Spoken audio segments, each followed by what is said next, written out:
don't worry about the rates because the market is always going to change, but buy when you can because you might get priced out. Because I normally, when I speak to buyers, I explain to them, don't, you're worried about the wrong thing. We have an inventory issue. There we go. We don't have, rates don't matter if you don't have property to buy. You need to buy when you can buy, because you wait 2 more years, that same house is going to go up in price, or you're going to have less land, or the builder products may not be granite, it may be something else. Yeah. There's other changes that factor in to that. And there's other changes that factor in, and then the other issues that people ask about rate, but they're asking about rate, and then you still tell them the rate, then you look at the payment. Even when the rates were at 3%, 3.5%, 4%, people would ask about rate, then you would send them the payment, and they're like, oh, I don't want to afford that amount. So why you're asking about rate is you're looking at your payment. If you're an investor, you may not care as much about the rate because you're going to rent it out to somebody and they're going to pay that payment. You know what I'm saying? You're going to say what my rent is.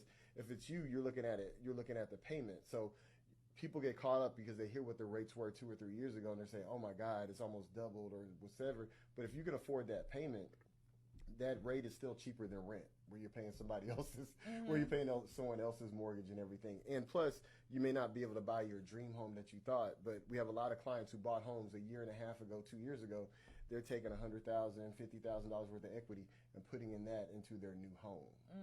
To a larger home that may not have been able to afford. They use that equity to maybe pay off some debts that they have or anything. So their cash flow is still the same, but they actually built equity, whereas when you rent, you're not building any equity.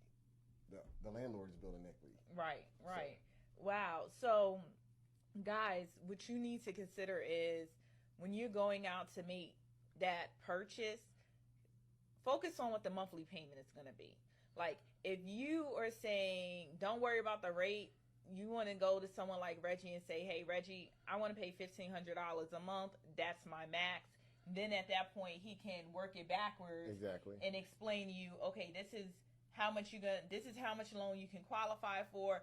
This is how much of a down payment. This is what your insurance is going to be.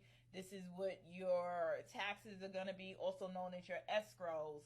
And this is how we can keep you at $1,500 a month. At that point, if you're at $1,500 a month, you're not overly concerned about rate.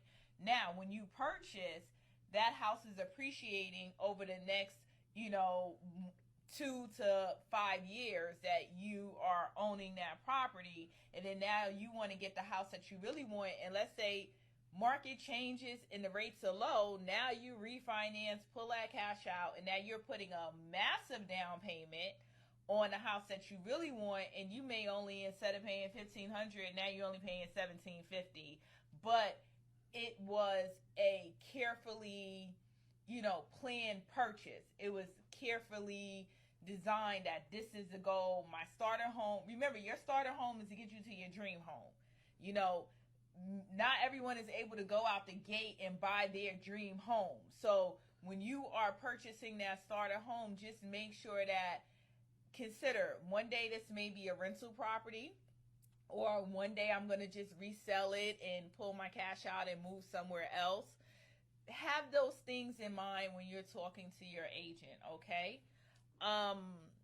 That was good about rates, because I get that question all the time, and people will get stuck and they'll sit there and they'll rent for 2 more years waiting for the hoping rates to it. Look, y'all, the days of $20,000 houses is going. Stop wasting people's time, okay? If I find a 5,000 square foot house for $100,000, I'm not selling it to you. I bought it cash. It never even came to you, okay? Those days are gone. You need to be very realistic about your purchase. You need to be very realistic about what's going on in the market, what inventory looks like. We don't have a rate problem. We have an inventory problem. Exactly. Okay?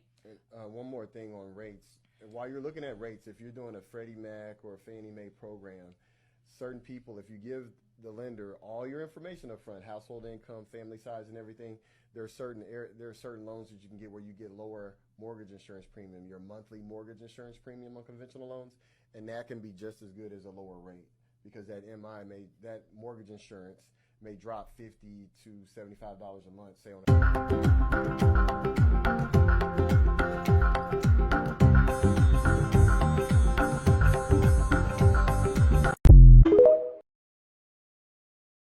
This episode of Boardroom Savages is brought to you by Thrive Mortgage, the Reggie Graham team, in MLS number 240-34227. Are you looking to finance a home or commercial property, maybe refinance an existing mortgage? Contact the Reggie Graham team to discuss a mortgage solution to fit your needs. All loans are subject to underwriting and investor approval. Other restrictions may apply. This is not an offer of credit or a commitment to lend. Guidelines are subject to change. Visit thereggiegrahamteam.com or call 678-968-0444.